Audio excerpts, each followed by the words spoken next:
सिपाही को अपनी लाल पगड़ी पर, सुंदरी को अपने गहनों पर और वैद्य को अपने सामने बैठे हुए रोगियों पर जो घमंड होता है वही किसान को अपने खेतों को लहराते हुए देखकर होता है।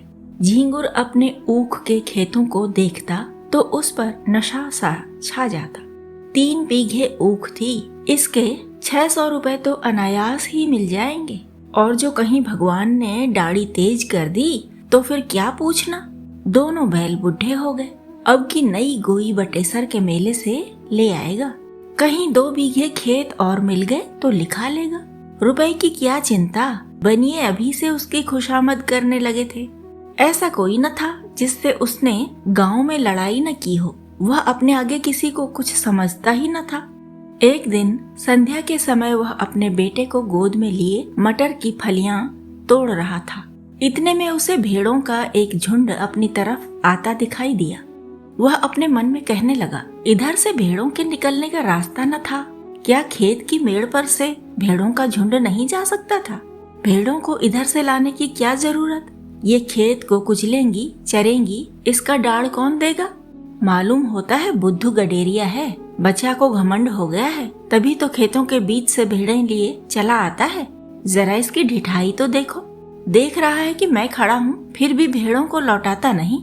कौन मेरे साथ कभी रियायत की है कि मैं इसकी मुरावत करूं? अभी एक भेड़ा मोल मांगूं तो 5 ही रुपए सुनावेगा। सारी दुनिया में 4 रुपए के कंबल बिकते हैं, पर यह 5 रुपए से नीचे की बात नहीं करता। इतने में भेड़ें खेत के पास आ गईं। झींगुर ने ललकार कर कहा, अरे ये भेड़ कहाँ लिए आते हो?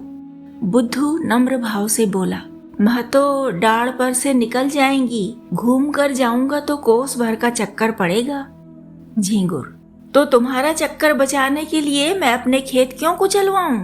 डाढ़ पर से ही ले जाना है तो और खेतों के डाढ़ पर से क्यों नहीं ले गए?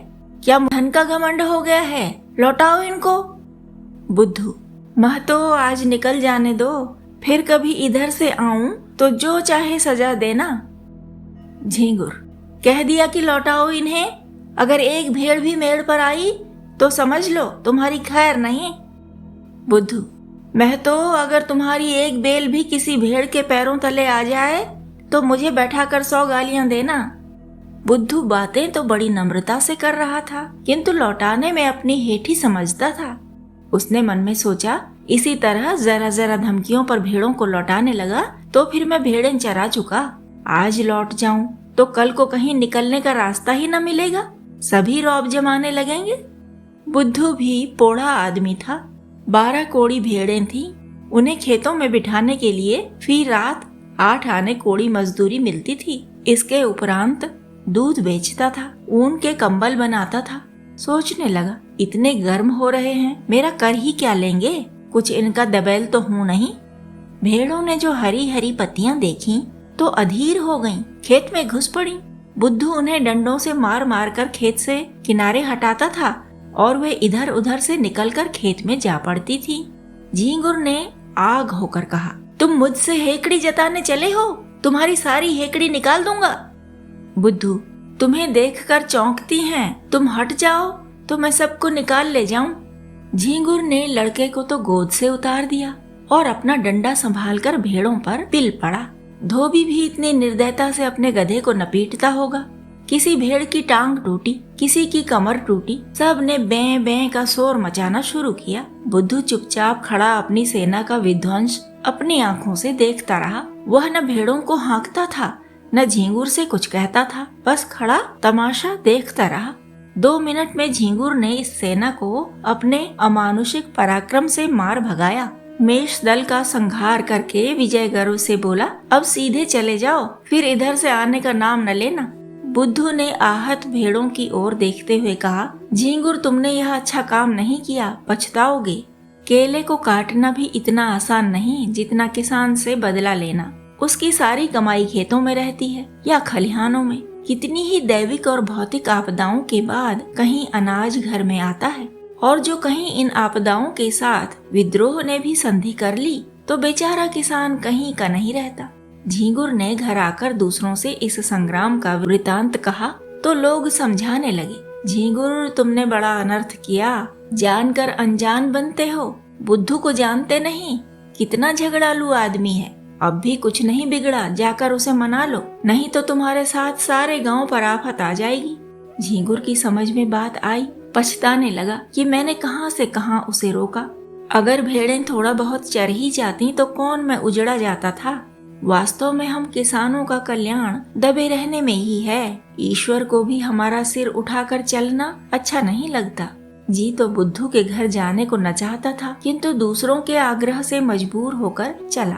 अगहन का महीना था, कोहरा पड़ रहा था, चारों ओर अंधकार छाया हुआ था। गांव से बाहर निकला ही था कि सहसा अपने ऊख के खेत की ओर अग्नि की ज्वाला देखकर चौंक पड़ा। छाती धड़कने लगी, खेत में आग लगी हुई थी। बेतहाशा दौड़ा, मनाता जाता था कि मेरे खेत में न हो, पर ज्यों-ज्यों समीप पहुंचता था यह आशामय भ्रम शांत होता जाता था। वह अनर्थ हो ही गया जिसके निवारण के लिए वह घर से चला था। हत्यारे ने आग लगा ही दी और मेरे पीछे सारे गांव को चौपट किया। उसे ऐसा जान पड़ता था कि वह खेत आज बहुत समीप आ गया है, मानो बीच के परती खेतों का अस्तित्व ही नहीं रहा। अंत में जब वह खेत पर पहुंचा तो आग प्रचंड रूप धारण कर चुकी थी। झींगुर ने हाय हाय मचाना शुरू किया। गांव के लोग दौड़ पड़े और खेतों से अरहर के पौधे उखाड़कर आग को पीटने लगे। अग्नि मानव संग्राम का भीषण दृश्य उपस्थित हो गया। एक पहर तक हाहाकार मचा रहा। कभी एक प्रबल होता था, कभी दूसरा। अग्नि पक्ष के योद्धा मर मर कर जी उठते थे और द्विगुण शक्ति से रणोन्मत्त होकर सशस्त्र प्रहार करने लगते थे। मानव पक्ष में जिस योद्धा की कीर्ति सबसे उज्जवल थी वह बुद्धू था। बुद्धू कमर तक धोती चढ़ाए, प्राण हथेली पर लिए अग्नि राशि में कूद पड़ता था और शत्रुओं को परास्त करके बाल बाल बचकर निकल आता था। अंत में मानव दल की विजय हुई, किंतु ऐसी विजय जिस पर हार भी हंसती। गांव भर की ऊख जलकर भस्म हो गई और ऊख के साथ सारी अभिलाषाएं भी भस्म हो गईं। आग किसने लगाई यह खुला हुआ भेद था, पर किसी को कहने का साहस न था। कोई सबूत नहीं, प्रमाणहीन तर्क का मूल्य ही क्या। झींगुर को घर से निकलना मुश्किल हो गया। जिधर जाता ताने सुनने पड़ते। लोग प्रत्यक्ष कहते थे, यह आग तुमने लगवाई, तुम्ही ने हमारा सर्वनाश किया, तुम्ही हमारे घमंड के धरती पर पैर न रखते थे। आप गए, अपने साथ गांव भर को डुबो दिया। बुद्धू को न छेड़ते तो आज क्यों यह दिन देखना पड़ता। झींगुर को अपनी बर्बादी का इतना दुख न था जितना इन जली कटी बातों का। दिन भर घर में बैठा रहता। पूस का महीना था, जहाँ सारी रात कोल्हू चला करते थे। गुड़ की सुगंध उड़ती रहती थी, भट्टियां जलती रहती थीं और लोग भट्टियों के सामने बैठे हुक्का पिया करते थे। वहाँ सन्नाटा छाया हुआ था। ठंड के मारे लोग सांझ ही से किवाड़ें बंद करके पड़ रहे थे और झींगुर को कोसते। माघ और भी कष्टदायक था। ऊख केवल धनदाता ही नहीं, किसानों का जीवन दाता भी है। उसी के सहारे किसानों का जाड़ा कटता है। गर्म रस पीते हैं, ऊख की पत्तियां तापते हैं, उसके अगोड़े पशुओं को खिलाते हैं। गांव के सारे कुत्ते जो रात को भट्टियों की राख में सोया करते थे, ठंड से मर गए। कितने ही जानवर चारे के अभाव में चल बसे। शीत का प्रकोप हुआ और सारा गांव खांसी बुखार में ग्रस्त हो गया। और यह सारी विपत्ति झींगुर की करनी थी, अभागे हत्यारे झींगुर की। झींगुर ने सोचते सोचते निश्चय किया कि बुद्धू की दशा भी अपनी सी ही बनाऊंगा। उसके कारण मेरा सर्वनाश हो गया और चैन की बंशी बजा रहा है वह, मैं भी उसका सर्वनाश करूंगा। जिस दिन इस घातक कलह का बीजारोपण हुआ, उसी दिन से बुद्धू ने इधर आना छोड़ दिया था। झींगुर ने उससे रब्त जब्त बढ़ाना शुरू किया। वह बुद्धू को दिखाना चाहता था कि तुम्हारे ऊपर मुझे बिल्कुल संदेह नहीं है। एक दिन कंबल लेने के बहाने गया, फिर दूध लेने के बहाने गया। बुद्धू उसका खूब आदर सत्कार करता। चिलम तो आदमी दुश्मन को भी पिला देता है, वह उसे बिना दूध और शरबत पिलाए न आने देता। झींगुर आजकल एक सन लपेटने वाली कल में मजदूरी करने जाया करता था। बहुधा कई दिनों की मजदूरी इकट्ठी मिलती थी। बुद्धू ही की तत्परता से झींगुर का रोजाना खर्च चलता था। अतएव झींगुर ने खूब रब्त जब्त बढ़ा लिया। एक दिन बुद्धू ने पूछा, क्यों झींगुर, अगर अपनी ऊख जलाने वाले को पा जाओ तो क्या करो, सच कहना। झींगुर ने गंभीर भाव से कहा, मैं उससे कहूँ, भैया तुमने जो कुछ किया बहुत अच्छा किया, मेरा घमंड तोड़ दिया, मुझे आदमी बना दिया। बुद्धू, मैं जो तुम्हारी जगह होता तो बिना उसका घर जलाए न मानता। झींगुर, 4 दिन की जिंदगानी में बैर विरोध बढ़ाने से क्या फायदा है? मैं तो बर्बाद हुआ ही, अब उसे बर्बाद करके क्या पाऊंगा। बुद्धू, बस यही आदमी का धर्म है, पर भाई क्रोध के बस में होकर बुद्धि उल्टी हो जाती है। फागुन का महीना था, किसान ऊख बोने के लिए खेतों को तैयार कर रहे थे। बुद्धू का बाजार गर्म था, भेड़ों की लूट मची हुई थी। 2-4 आदमी नित्य द्वार पर खड़े खुशामदें किया करते। बुद्धू किसी से सीधे मुंह बात न करता। भेड़ रखने की फीस दूनी कर दी थी। अगर कोई ऐतराज करता तो बेलाग कहता, तो भैया भेड़ें तुम्हारे गले तो नहीं लगाता हूँ, जी न चाहे मत रखो, लेकिन मैंने जो कह दिया है उससे 1 कौड़ी भी कम नहीं हो सकती। गरज थी तो लोग इस रुखाई पर भी उसे घेरे ही रहते थे, मानो पंडे किसी यात्री के पीछे हों। लक्ष्मी का आकार तो बहुत बड़ा नहीं, और वह भी समयानुसार छोटा बड़ा होता रहता है। यहाँ तक कि कभी वह अपना विराट आकार समेटकर उसे कागज के चंद अक्षरों में छिपा लेती है। कभी कभी मनुष्य की जिह्वा पर जा बैठती है। आकार का लोप हो जाता है, किंतु उनके रहने को बहुत स्थान की जरूरत होती है। वह आई और घर बढ़ने लगा। छोटे घर में उनसे नहीं रहा जाता। बुद्धू का घर भी बढ़ने लगा। द्वार पर बरामदा डाला गया। 2 की जगह 6 कोठरियां बनवाई गईं। यूं कहिए कि मकान नए सिरे से बनने लगा। किसी किसान से लकड़ी मांगी, किसी से खपरों का आवा लगाने के लिए उपले, किसी से बांस और किसी से सरकंडे। दीवार की उठवाई देनी पड़ी, वह भी नकद नहीं, भेड़ों के बच्चों के रूप में। लक्ष्मी का यह प्रताप है, सारा काम बेगार में हो गया। मुफ्त में अच्छा खासा घर तैयार हो गया। गृह प्रवेश के उत्सव की तैयारियां होने लगी। इधर झींगुर दिन भर मजदूरी करता तो कहीं आधा पेट अन्न मिलता। बुद्धू के घर कंचन बरस रहा था। झींगुर जलता था तो क्या बुरा करता था? यह अन्याय किससे सहा जाएगा? एक दिन वह टहलता हुआ चमारों के टोले की तरफ चला गया। हरिहर को पुकारा। हरिहर ने आकर राम राम की और चिलम भरी। दोनों पीने लगे। यह चमारों का मुखिया बड़ा दुष्ट आदमी था। सब किसान इससे थर थर कांपते थे। झींगुर ने चिलम पीते पीते कहा, आजकल फाग वाग नहीं होता क्या? सुनाई नहीं देता। हरिहर, फाग क्या हो? पेट के धंधे से छुट्टी ही नहीं मिलती। कहो तुम्हारी आजकल कैसी निभती है? झींगुर, क्या निभती है? नकटा जिया बुरे हवाल। दिन भर कल में मजदूरी करते हैं तो चूल्हा जलता है। चांदी तो आजकल बुद्धू की है, रखने को ठौर नहीं मिलता। नया घर बना, भेड़ें और ली हैं, अब गृह प्रवेश की धूम है, 7 गांव में सुपारी जाएगी। हरिहर, लक्ष्मी मैया आती है तो आदमी की आंखों में सील आ जाता है, पर उसको देखो, धरती पर पैर नहीं रखता, बोलता है तो ऐंठ ही कर बोलता है। झींगुर, क्यों न ऐंठे, इस गांव में कौन है उसकी टक्कर का? पर यार, यह अनीति तो नहीं देखी जाती। भगवान दे तो सिर झुकाकर चलना चाहिए। यह नहीं कि अपने बराबर किसी को समझे ही नहीं। उसकी डींग सुनता हूँ तो बदन में आग लग जाती है। कल का बानी आज का सेठ, चला है हमी से अकड़ने। अभी कल लंगोटी लगाए खेतों में कौवे हकाया करता था, आज उसका आसमान में दिया जलता है। हरिहर, कहो तो कुछ उद्योग करूं? झींगुर, क्या करोगे? इसी डर से तो वह गाय भैंस नहीं पालता। हरिहर, भेड़ें तो हैं। झींगुर, क्या बगुला मारे पखना हाथ। हरिहर, फिर तुम ही सोचो। झींगुर, ऐसी जुगुत निकालो कि फिर पनपने न पावे। इसके बाद फुस फुस करके बातें होने लगी। वह एक रहस्य है कि भलाइयों में जितना द्वेष होता है, बुराइयों में उतना ही प्रेम। विद्वान विद्वान को देखकर, साधु साधु को देखकर और कवि कवि को देखकर जलता है। एक दूसरे की सूरत नहीं देखना चाहता, पर जुआरी जुआरी को देखकर, शराबी शराबी को देखकर, चोर चोर को देखकर सहानुभूति दिखाता है, सहायता करता है।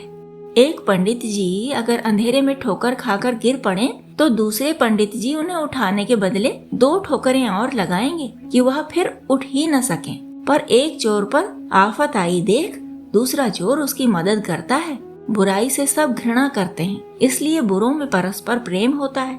भलाई की सारा संसार प्रशंसा करता है, इसलिए भलों से विरोध होता है। चोर को मारकर चोर क्या पाएगा? घृणा। विद्वान का अपमान करके विद्वान क्या पाएगा? यश। झींगुर और हरिहर ने सलाह कर ली। षड्यंत्र रचने की विधि सोची गई, उसका स्वरूप, समय और क्रम ठीक किया गया। झींगुर चला तो अकड़ा जाता था, मार लिया दुश्मन को, अब कहाँ जाता है। दूसरे दिन झींगुर काम पर जाने लगा तो पहले बुद्धू के घर पहुंचा। बुद्धू ने पूछा, क्यों आज नहीं गए क्या? झींगुर, जा तो रहा हूँ, तुमसे यही कहने आया था कि मेरी बछिया को अपनी भेड़ों के साथ क्यों नहीं चरा दिया करते। बेचारी खूंटे से बंधी बंधी मरी जाती है, न घास न चारा, क्या खिलाएं। बुद्धू, भैया मैं गाय भैंस नहीं रखता, चमारों को जानते हो, एक ही हत्यारे होते हैं। इसी हरिहर ने मेरी 2 गौएं मार डाली, न जाने क्या खिला देता है। तब से कान पकड़े कि अब गाय भैंस न पालूंगा, लेकिन तुम्हारी एक ही बछिया है, उसका कोई क्या करेगा, जब चाहो पहुंचा दो। यह कहकर बुद्धू अपने गृहोत्सव का सामान उसे दिखाने लगा। घी, शक्कर, मैदा, तरकारी सब मंगा रखा था। केवल सत्यनारायण की कथा की देर थी। झींगुर की आंखें खुल गईं। ऐसी तैयारी न उसने स्वयं कभी की थी और न किसी को करते देखी थी। मजदूरी करके घर लौटा तो सबसे पहला काम जो उसने किया वह अपनी बछिया को बुद्धू के घर पहुंचाना था। उसी रात को बुद्धू के यहाँ सत्यनारायण की कथा हुई, ब्रह्मभोज भी किया गया। सारी रात विप्रों का आगत स्वागत करते गुजरी। भेड़ों के झुंड में जाने का अवकाश ही न मिला, क्योंकि रात का भोजन सवेरे मिला तो प्रातः काल भोजन करके उठा ही था कि एक आदमी ने आकर खबर दी, बुद्धू तुम यहाँ बैठे हो, उधर भेड़ों में बछिया मरी पड़ी है। भले आदमी उसकी पगैया भी नहीं खोली थी। बुद्धू ने सुना और मानो ठोकर लग गई। झींगुर भी भोजन करके वहीं बैठा था। बोला, हाय हाय मेरी बछिया, चलो जरा देखूं तो, मैंने तो पगैया नहीं लगाई थी, उसे भेड़ों में पहुंचाकर अपने घर चला गया। तुमने यह पगैया कब लगा दी? बुद्धू, भगवान जाने, जो मैंने उसकी पगैया देखी भी हो, मैं तो तब से भेड़ों में गया ही नहीं। झींगुर, जाते न तो पगैया कौन लगा देता, गए होगे, याद न आती होगी। एक ब्राह्मण, मरी तो भेड़ों में ही ना, दुनिया तो यही कहेगी कि बुद्धू की असावधानी से उसकी मृत्यु हुई, पगैया किसी की हो। हरिहर, मैंने कल सांझ को इन्हें भेड़ों में बछिया को बांधते देखा था। बुद्धू, मुझे? हरिहर, तुम नहीं लाठी कंधे पर रखे बछिया को बांध रहे थे?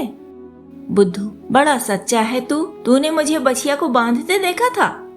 हरिहर, तो मुझ पर काहे बिगड़ते हो भाई, तुमने नहीं बांधी, नहीं सही। ब्राह्मण, इसका निश्चय करना होगा, गोहत्या का प्रायश्चित करना पड़ेगा, कुछ हंसी ठट्ठा है। झींगुर, महाराज कुछ जानबूझकर तो बांधी नहीं। ब्राह्मण, इससे क्या होता है, हत्या इसी तरह लगती है, कोई गऊ को मारने नहीं जाता। झींगुर, हाँ, गऊओं को खोलना बांधना है तो जोखिम का काम। ब्राह्मण, शास्त्रों में इसे महापाप कहा है, गऊ की हत्या ब्राह्मण की हत्या से कम नहीं। झींगुर, हाँ, फिर गऊ तो ठहरी ही, इसी से न इनका मान होता है, जो माता सो गऊ। लेकिन महाराज चूक हो गई, कुछ ऐसा कीजिए कि थोड़े में बेचारा निपट जाए। बुद्धू खड़ा सुन रहा था कि अनायास मेरे सिर हत्या मरी जा रही है। झींगुर की कूटनीति भी समझ रहा था। मैं लाख कहूँ मैंने बछिया नहीं बांधी, मानेगा कौन? लोग यही कहेंगे कि प्रायश्चित से बचने के लिए ऐसा कह रहा है। ब्राह्मण देवता का भी उसका प्रायश्चित कराने में कल्याण होता था, भला ऐसे अवसर पर कब चूकने वाले थे। फल यह हुआ कि बुद्धू को हत्या लग गई। ब्राह्मण भी उससे जले हुए थे, कसर निकालने की घात मिली। 3 मास का भिक्षा दंड दिया, फिर 7 तीर्थ स्थानों की यात्रा, उस पर 500 विप्रों का भोजन और 5 गऊओं का दान। बुद्धू ने सुना तो बधिया बैठ गई, रोने लगा तो दंड घटाकर 2 मास कर दिया। इसके सिवा कोई रियायत नहीं हो सकी, न कहीं अपील न कहीं फरियाद। बेचारे को यह दंड स्वीकार करना पड़ा। बुद्धू ने भेड़ें ईश्वर को सौंपी। लड़के छोटे थे, स्त्री अकेली क्या क्या करती। गरीब जाकर द्वारों पर खड़ा होता और मुंह छिपाए हुए कहता, गाय की बाछी दिया बनवास। भिक्षा तो मिल जाती, किंतु भिक्षा के साथ 2-4 कठोर अपमानजनक शब्द भी सुनने पड़ते। दिन को जो कुछ पाता वही शाम को किसी पेड़ के नीचे बनाकर खा लेता और वहीं पड़े रहता। कष्ट की तो उसे परवाह न थी, भेड़ों के साथ दिन भर चलता ही था, पेड़ के नीचे सोता ही था। भोजन भी इससे कुछ ही अच्छा मिलता था, पर लज्जा थी भिक्षा मांगने की, विशेष करके जब कोई कर्कशा यह व्यंग्य कर देती कि रोटी कमाने का अच्छा ढंग निकाला है, तो उसे हार्दिक वेदना होती थी। पर करे क्या। 2 महीने के बाद वह घर लौटा। बाल बढ़े हुए थे, दुर्बल इतना मानो 60 वर्ष का बूढ़ा हो। तीर्थ यात्रा के लिए रुपयों का प्रबंध करना था। गडरियों को कौन महाजन कर्ज दे, भेड़ों का भरोसा क्या। कभी कभी रोग फैलता है तो रात भर में दल का दल साफ हो जाता है। उस पर जेठ का महीना, जब भेड़ों से कोई आमदनी होने की आशा नहीं। एक तेली राजी भी हुआ तो 2 रुपए ब्याज पर। 8 महीने में ब्याज मूल के बराबर हो जाएगा। यहाँ कर्ज लेने की हिम्मत न पड़ी। इधर 2 महीनों में कितनी ही भेड़ें चोरी चली गई थीं। लड़के चराने ले जाते थे। दूसरे गांव वाले चुपके से 1-2 भेड़ें किसी खेत या घर में छिपा देते और पीछे मार कर खा जाते। लड़के बेचारे एक तो पकड़ न सकते और जो देख भी लेते तो लड़ें क्यों कर, सारा गांव एक हो जाता। 1 महीने में तो भेड़ें आधी भी न रहेंगी। बड़ी विकट समस्या थी। विवश होकर बुद्धू ने एक बूचड़ को बुलाया और सब भेड़ें उसके हाथ बेच डाली। 500 रुपए हाथ लगे। उसमें से 200 रुपए लेकर तीर्थ यात्रा करने गया। शेष रुपए ब्रह्मभोज आदि के लिए छोड़ गया। बुद्धू के जाने पर उसके घर में 2 बार सेंध लगी, पर यह कुशल हुई कि जगहट हो जाने के कारण रुपए बच गए। सावन का महीना था, चारों ओर हरियाली छाई हुई थी। झींगुर के बैल न थे, खेत बटाई पर दे दिए थे। बुद्धू प्रायश्चित से निवृत्त हो गया था और उसके साथ ही माया के फंदे से भी। न झींगुर के पास कुछ था, न बुद्धू के पास। कौन किस से जलता और किस लिए जलता। सन की कल बंद हो जाने के कारण झींगुर अब बेलदारी का काम करता था। शहर में एक विशाल धर्मशाला बन रही थी। हजारों मजदूर काम करते थे। झींगुर भी उन्हीं में था। 7वें दिन मजदूरी के पैसे लेकर घर आता था और रात भर रहकर सवेरे फिर चला जाता था। बुद्धू भी मजदूरी की टोह में यहीं पहुंचा। जमादार ने देखा दुर्बल आदमी है, कठिन काम तो इससे हो न सकेगा। कारीगरों को गारा देने के लिए रख लिया। बुद्धू सिर पर तसला रखे गारा लेने गया तो झींगुर को देखा। राम राम हुई। झींगुर ने गारा भर दिया, बुद्धू उठा लाया। दिन भर दोनों चुपचाप अपना अपना काम करते रहे। संध्या समय झींगुर ने पूछा, कुछ बनाओगे ना? बुद्धू, नहीं तो खाऊंगा क्या। झींगुर, मैं तो 1 जून चबैना कर लेता हूँ, इस जून सत्तू पर काट देता हूँ, कौन झंझट करे। बुद्धू, इधर उधर लकड़ियाँ पड़ी हुई हैं, बटोर लाओ। आटा मैं घर से लेता आया हूँ, घर ही पिसवा लिया था। यहाँ तो बड़ा महंगा मिलता है। इसी पत्थर की चट्टान पर आटा गूंथे लेता हूँ। तुम तो मेरा बनाया खाओगे नहीं, इसलिए तुम ही रोटियां सेंको, मैं बना दूंगा। झींगुर, तवा भी तो नहीं है। बुद्धू, तवे बहुत हैं, यही गारे का तसला मांजे लेता हूँ। आग जली, आटा गूंधा गया। झींगुर ने कच्ची पक्की रोटियां बनाई। बुद्धू पानी लाया। दोनों ने लाल मिर्च और नमक से रोटियां खाईं। फिर चिलम भरी गई। दोनों आदमी पत्थर की सीलों पर लेटे और चिलम पीने लगे। बुद्धू ने कहा, तुम्हारी ऊख में आग मैंने लगाई थी। झींगुर ने विनोद के भाव से कहा, जानता हूँ। थोड़ी देर बाद झींगुर बोला, बछिया मैंने ही बांधी थी और हरिहर ने उसे कुछ खिला दिया था। बुद्धू ने भी वैसे ही भाव से कहा, जानता हूँ। फिर दोनों सो गए।